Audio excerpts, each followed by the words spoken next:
প্রিয় শিক্ষার্থীবৃন্দ, আসসালামু আলাইকুম। আজকে আমরা খুবই গুরুত্বপূর্ণ একটি প্রশ্নের সমাধান নিয়ে হাজির হয়েছি, যে প্রশ্নটি আমাদের কম্পিটিটিভ এক্সামগুলোতে প্রায়ই আমরা লক্ষ্য করি। এরকমই একটি প্রশ্ন আমরা বোর্ডে লিখে রেখেছি যে একটি আয়তক্ষেত্রের দৈর্ঘ্য 5% বৃদ্ধি করলে তার ক্ষেত্রফল শতকরা কত বৃদ্ধি পায়।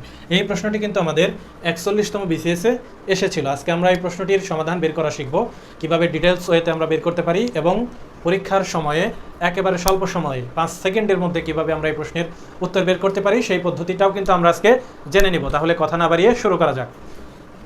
যেহেতু এখানে বলা হয়েছে যে একটি আয়তক্ষেত্রের দৈর্ঘ্য 5% বৃদ্ধি করলে তার ক্ষেত্রফল শতকরা কত বৃদ্ধি পায়, এখানে কিন্তু আমাদের এটা বিবেচনায় রাখতে হবে যেখানে শুধুমাত্র দৈর্ঘ্য বৃদ্ধি করা হয়েছে। আমরা জানি যে একটি আয়তক্ষেত্রে কি থাকে, দৈর্ঘ্য থাকে, প্রস্থ থাকে। এই যে আমি আগে থেকে একটি আয়তক্ষেত্র এখানে লিখে রেখেছি যে একটি আয়তক্ষেত্রের আমি লিখে রেখেছি দৈর্ঘ্য 20 মিটার এবং প্রস্থ কত 10 মিটার। এবং আমরা জানি যে আয়তক্ষেত্রের ক্ষেত্রফল সমান কি, দৈর্ঘ্য গুণ প্রস্থ। তাহলে বর্তমানে এই আয়তক্ষেত্রের ক্ষেত্রফলটি কত?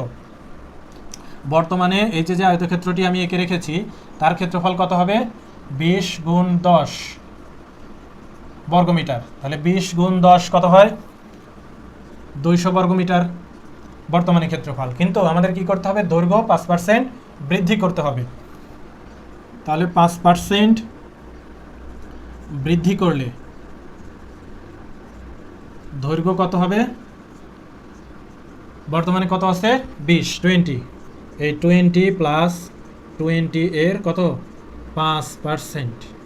তাহলে 20 প্লাস 20 গুণ 5 ডিভাইডেড বাই 100। তাহলে এখানে ভ্যালুটা দাঁড়ালো, এখানে 100 বাই 100 হচ্ছে 1। তাহলে 20 প্লাস 1 হচ্ছে 21 মিটার। তাহলে আমাদের প্রাথমিক অবস্থায় এই আয়তক্ষেত্রের দৈর্ঘ্য ছিল 20 মিটার। আমরা কি করলাম? প্রশ্ন অনুসারে 5% বৃদ্ধি করলাম। 5% বৃদ্ধি করার পর নতুন যে দৈর্ঘ্য পেলাম সেই দৈর্ঘ্যটা কত? 21 মিটার। তাহলে আমাদের পরিবর্তিত ক্ষেত্রফল বের করতে হবে। পরিবর্তিত ক্ষেত্রফল কত হয় সেটা আমরা দেখব। পরিবর্তিত ক্ষেত্রফল সমান, এখন দৈর্ঘ্য হচ্ছে 21 এবং প্রস্থ কত? 10। তাহলে কত হবে? 210 বর্গমিটার। আগে ছিল কত? 200 মিটার এবং 5% দৈর্ঘ্য বৃদ্ধি করার ফলে আমাদের ক্ষেত্রফল হলো কত? 210। এখন দেখতে হবে আমাদের বৃদ্ধি পেয়েছে কত। ক্ষেত্রফল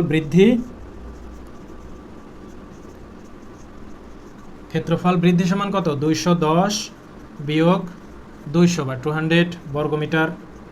তাহলে আমরা দেখতে পেলাম সব মিলিয়ে আমাদের 10 বর্গমিটার ক্ষেত্রফল বৃদ্ধি পেয়েছে। এবং এটা হচ্ছে পার্সেন্টেজে কত হয় সেটা আমরা দেখব একটু, কারণ আমাদের প্রশ্নে কিন্তু এটাই বলেছে যে শতকরা কত বৃদ্ধি পায়, বলে নাই যে কতটুকু বৃদ্ধি পায়। তাহলে কিন্তু আমাদের উত্তর এখানেই হতো, কিন্তু চেয়েছে কি শতকরা কত বৃদ্ধি পায়। আচ্ছা আমরা দেখি সেটাই। আমি একটু উপর থেকে মুছে দিচ্ছি।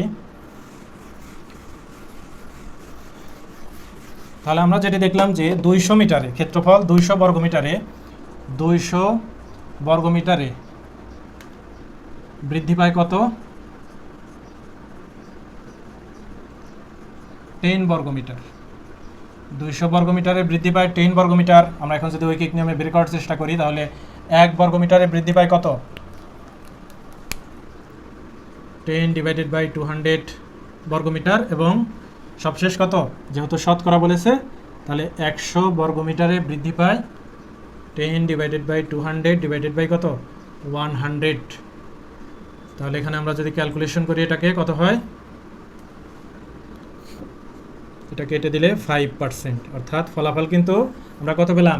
5%। এবং তাহলে ক্ষেত্রফল বৃদ্ধি আমরা কতটুকু দেখলাম?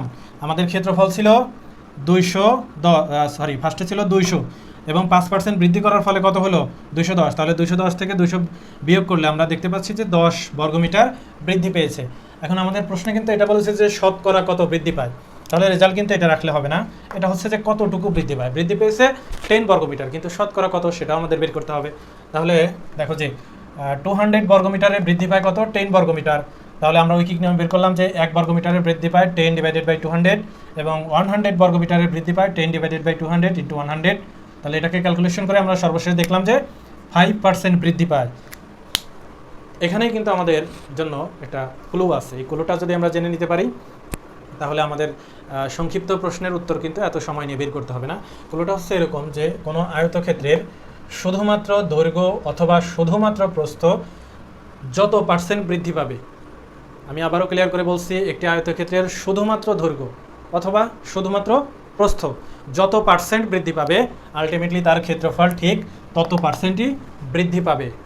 তাহলে এটা আমরা মনে রাখবো, কিন্তু দৈর্ঘ্য কিংবা প্রস্থ এর যে কোনো একটা যত পার্সেন্ট বৃদ্ধি পাবে, ক্ষেত্রফল ঠিক তত পার্সেন্ট বৃদ্ধি পাবে। এক্ষেত্রে যেরকমটা হয়েছে 5%, 5%। কিন্তু যদি দৈর্ঘ্য এবং প্রস্থ উভয়টাই বৃদ্ধি পায়, সেক্ষেত্রে কিন্তু আর এই ট্রিক্সটা কাজ করবে না। এটা শুধুমাত্র যে কোনো একটা বৃদ্ধির ক্ষেত্রে। তাহলে এই ধরনের প্রশ্ন যদি আমাদের পরীক্ষাতে আসে, খুব সহজেই কিন্তু আমরা একেবারে 2 সেকেন্ডে এর উত্তর বলে দিতে পারবো। আজকের ক্লাসটি যদি আপনাদের কাছে ভালো লেগে থাকে, অবশ্যই আমাদের ফেসবুক পেজ ফলো করবেন এবং আমাদের ইউটিউব চ্যানেল সাবস্ক্রাইব করবেন। দেখা হচ্ছে পরবর্তী ক্লাসে অন্য কোনো বিষয় নিয়ে। সে পর্যন্ত সবাই ভালো থাকবেন। আল্লাহ হাফেজ।